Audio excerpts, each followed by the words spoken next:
Hi guys, ito na yun. Wala lang siya sa aming part. Kasi, nalilimutan ko dati kung anong part na yun. So, ito na. Nagupit ko na siya. Natapos ko na rin siya.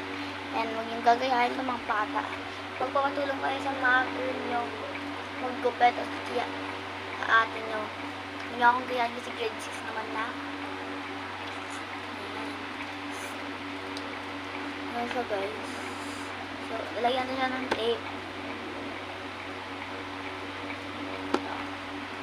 Ang tilit ang tape ko kasi di ba nakapipili ng malaking tape? Di ba na malaking talaga akong tape? Di ko lang ano gusto ko na ilagay.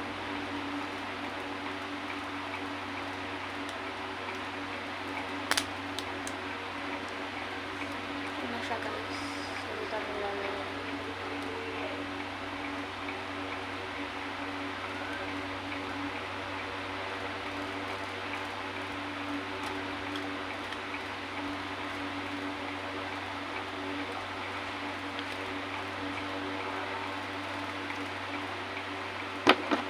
Natin.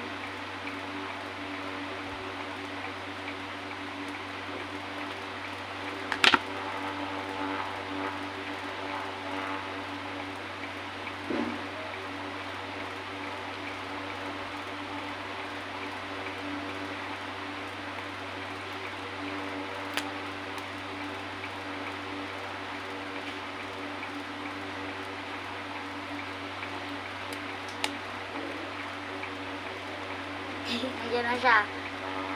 Hindi gumagana yung TV. Naglo-loading. Pinatay ko na yung ano. Wow, cute!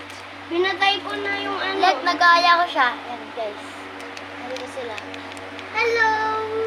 Ang ganda. Nagawa ko na, oh. Wow! Nagawa ko na siya. Ang preppy. Kaya pala nagbablog kayo. Ayusin mo yung ano, si TV dun sa baba. Hindi ko alam yun. Wi-Fi ba? Wi-Fi. Wi-Fi pala, di ko alam kung paano nagpagana yung Wi-Fi dun. Kaya ka pala yung bag. Doon ka na, Liza. Nangayon ko dito. Oo, ko na yung si Bertrand. Umiyak ba ka? Ha? Umiiyak? Hindi ko pa sure eh.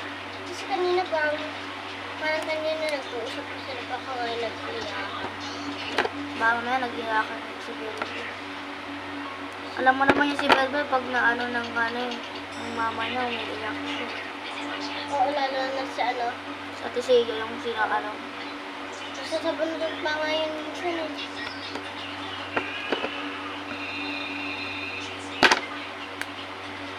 Nagalit